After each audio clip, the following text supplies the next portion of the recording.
Ratatouille speedruns. Yeah, it's a real thing. But not only that, in the genre of licensed video games, it might be one of the most optimized out there. Since its release in June of 2007, runners found that Ratatouille is a game akin to early era platformers. With its fast movements, refined techniques, and a seemingly never-ending supply of tricks and glitches, this game's speedrunning history is definitely a story worth telling.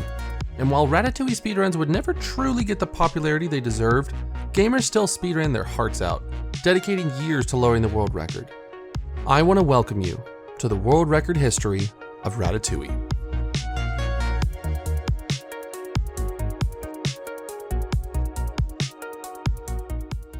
So before we get started, I want to start with a little bit of trivia. Did you know that this game released 3 days before the movie? Yeah, must have been a surprise to moviegoers when Skinner didn't die. So how does one speedrun a Pixar game? Well, in short, they play through the game, just really fast. Let's break down the very first world record held by Inclusion. You start the game gathering apples. This is the tutorial portion of the game where you learn all the mechanics, and the point is to gather all the apple cores. Gather all the cores or you can't progress. Cool? Cool.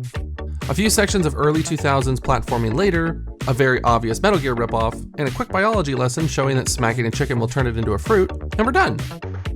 Following the movie plot, Remy has to now catch up to his family while riding a book down a raging river.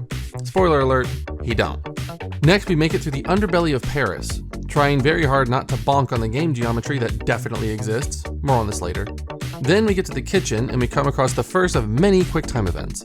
Then we slide down a long pipe. You know what? Here's what we're gonna do. Jumping puzzle, Metal Gear, QuickTime, Runaway, Grid puzzle, Crossing Guard, whee, Parasol, Crab Bombs, Bake a Cake, and we're done. And that's how you beat Ratatouille in 1 hour, 8 minutes to become the first world record holder. Now, to be fair, Inclusion played the game more or less as the developers intended. Very little was truly optimized. Inclusion just tried to play the game cleanly. Next, we have the runner Super Skank. Super gets a world record with a 1 hour and 6 minute time. Now, here's the thing. A world record that's over an hour long, getting beat by only 2 minutes, isn't a massive thing. But what was this was the first run that started to use speedrunning techs. Let's take a second and discuss this. While I get developers try to get as many of these things out as they can, speedrunners love glitches. While not required, they do bring communities together. The first main glitch found was known as the rat jump.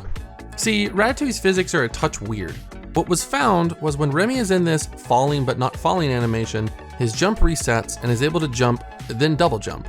But in the glorious world of Ratatouille physics, the game likes to give Remy a bit of a boost to get out of this unique animation. The second biggest thing about this game is that the frame rate matters a lot.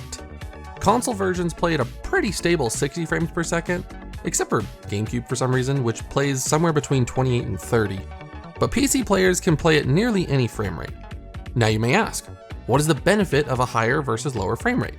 A few things actually. Firstly, slower frame rates make the game a bit more consistent. You see, the geometry of the Ratatouille world is extremely weird. Remy has a tendency to bonk on things if they get in his path, and at higher frame rates, he can bonk on things that almost don't exist. But on the other side, higher frame rates allow for certain tricks to be hit easier, and allow certain gameplay mechanics to be more forgiving. For instance, in one of the last levels, you have to direct shrimp towards traps. When you stand still for a small amount of time, the shrimps will jump towards you and, hopefully, into traps. On lower frame rates, sometimes the shrimps spot you even when you don't stop moving. So what is the optimal frame rate? For simplicity's sake, I'm gonna skip forward a few years and spoil the fact that a frame rate limit was eventually set. Now, if you want to submit a time to speedrun.com, your game must be played between 60 and 100 frames per second. And with PC being the most ran platform, 80 frames per second was deemed as the sweet spot for most runners. Lastly, load times. Well, again, spoiler alert, in the future, load times would be counted out of the run, but at this point in time, the load time difference was enormous. On PC, it was about 1.5 minutes, while on console, it could be longer than 6.5 minutes. So yes, for the time being, console players were nearly at a 5-minute disadvantage. Going back, this is why Super Skank's world record was so noteworthy. He played on console. So yeah, not only did he beat the world record by 2 minutes, but he played with a 6.5 minute handicap. And as you can guess, eventually, console world records would start become more and more rare. And with this, the early era had been set, and Ratatouille speedruns were off and running.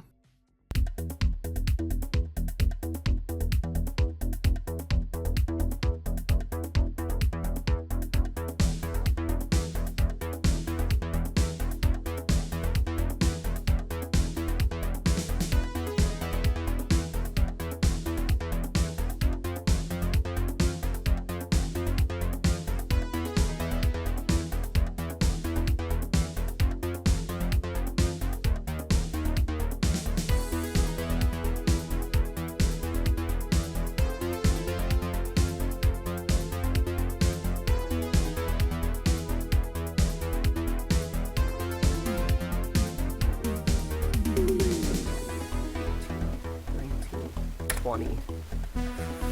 48.32. Get to death. There you go. Rat is dead for a good while. I think now is a good time to show one other very quirky aspect of Ratatouille. See, with the developers, Asobo, they made an odd decision. Most of the game's files would be stored in the same section. What this means is, you can be playing one of the mini-games, but since the mini-games can be tied to the actual story, if you find a way to leave them, you can continue the story as normal. Since the game sees you in a story area, it assumes you got there legitimately and thus continues the game normally. These gimmicks are called sequence breaks. And obviously, sequence breaks are highly sought after in the speedrunning community, but so far none had been found in Ratatouille. But in July of 2018, one was found. And frankly, when counting the percentage of how much of the game it skips, it would be one of the biggest sequence breaks in all of gaming.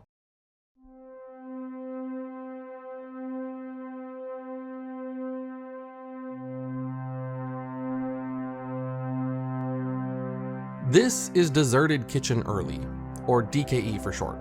This glitch, this sequence break, would revolutionize the entire run and frankly Liscened Games as a whole. See, the newly found Deserted Kitchen Early skips over 50% of the game. I'm gonna say that again for the people in the back. It skips 50% of the run. Naturally, this was immediately implemented and the very next world record went from this to this.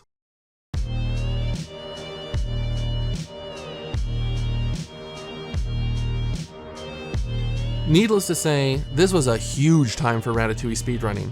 What followed was an overflow of runners lowering the world record, optimizing angles, and even more glitches. The runners Super Skank, Epicness, Shaco Soldier, and Jet Alone split the world record and helped keep this game on the forefront of the speedrunning community. Now, on a side note, it's a surprise to no one that beating minute barriers has always been a big milestone in speedrunning. Since the release of DKE, the world record had slowly gone down from 22 minutes all the way down to the 14-minute mark. The community was waiting for a sub 14 to be hit. And the very next day, after Jet Alone hit his most recent time, runner Illumina did this. Nearly a minute faster, Illumina obliterated the world record. I love how barely not possible sub 14 is. Like, I mean, it's definitely possible, but it's like, would a human ever do it? I don't know. Not only did a human hit the sub 14, but this brought even more popularity to the category. Here's the problem though. When you have a nearly unbeatable run, the community can be hyped, sure, but we're still talking about a nearly unbeatable run. In short, Illumina's record of 13 minutes and 29 seconds did this. Not 50, not 100, not 200, but 300 days and counting.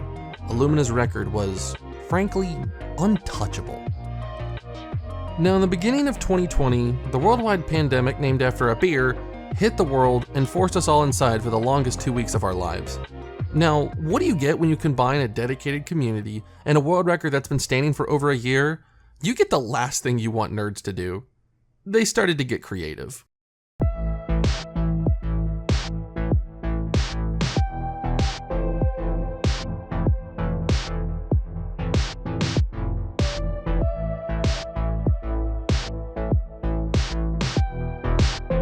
hunt for new tricks was on. 2020 had spurred a new group of runners, and it was only a matter of time. And finally, 401 days later, Illumina's reign would finally come to an end. And honestly, who better to take it? Jet Alone retook the crown. While a few new tricks were found, what it came down to, honestly, Jet Alone simply brute forced his way to victory. Fewer mistakes, tighter angles, and overall, simply a better run. I do want to shout out Illumina properly. Today, over 4 years later, he has never retaken the world record, but will always be remembered as one of the most dominant gamers Ratatouille would ever see. With 2020 being especially kind to streamers and speedrunners, Ratatouille was no different.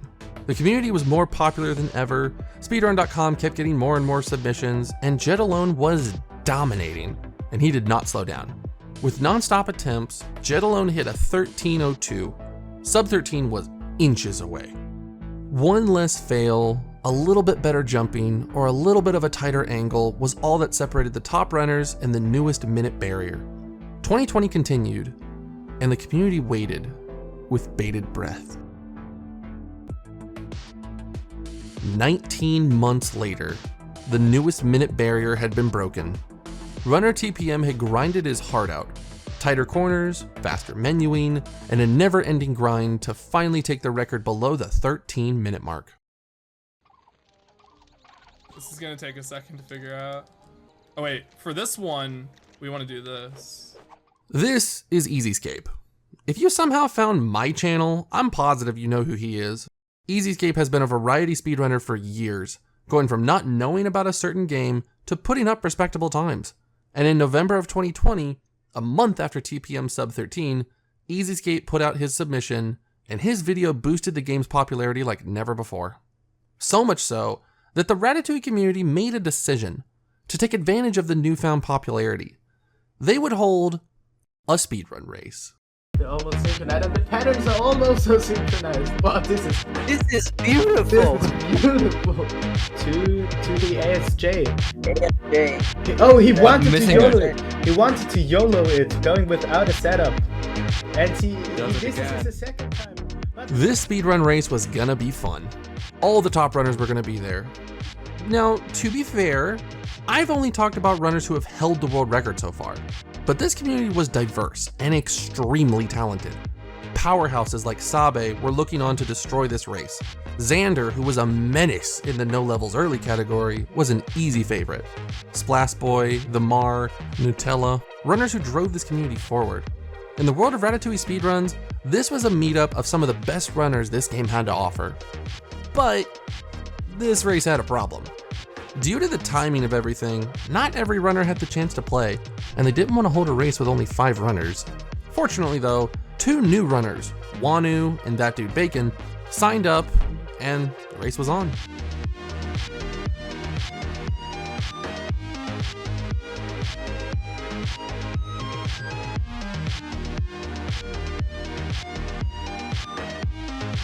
As you can see, Nutella and Splash Boy were the heavy favorites going into the final elimination. Xander unfortunately had to leave early, but everyone else had a reasonable chance to take home the win. Runs upon runs later, the title for the first Ratatouille speedrun race was getting closer. But something surprising happened.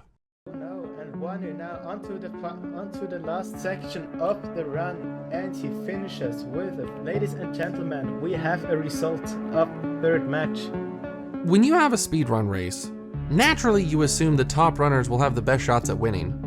But for new runners, this is the chance to prove their skills, and to show they can hang with the best. This is Wanu, a runner who, frankly, no one knew. He had been quietly grinding on the side, trying to improve his skills, and did so in style. Wanu and the other new runner, That Dude Bacon, ran through their competitors to the surprise of the entire community. No runs exist showing Bacon's tournament runs, unfortunately, but he was a powerhouse just like Wanu. And as it went, Wanu and That Dude Bacon were the 2 runners who met in the finals. The Ratatouille speedrun is nothing if not surprising. 2 runners who no one had heard about turning into absolute beasts, with Wanu eventually taking the top spot. And he did it! And that is the it. great champion of our Ratatouille tournament. And for the cherry on top, 1 day later, Wanu would take home a new world record.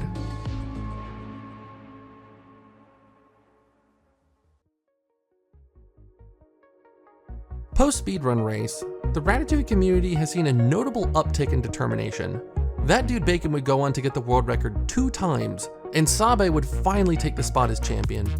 But as of the time of recording this video, 5 world records and a collective 409 days on the top and still going strong, Wanu has shown he might be the strongest runner Ratatouille has ever seen. I really want you to take a second and appreciate the effort this small but extremely dedicated community has done. From races to dozens of tricks and glitches I haven't even covered, to Break the Ratcord live events, to having one of the most passionate glitch hunting communities out there, this game definitely deserves more attention. I've left the link to their Discord in the description. If you're looking for a new game to speedrun, hit them up and get going. The history of Ratatouille speedruns is far from over, and who knows, you just might be a part of it. Because remember, anyone can cook. I hope you enjoyed this little deep dive. Make sure to smack that subscribe button so you don't miss any uploads I do in the future. I'm still trying to find what game I'm gonna do for next month, so keep a lookout. Have a great day. I'll see you next time.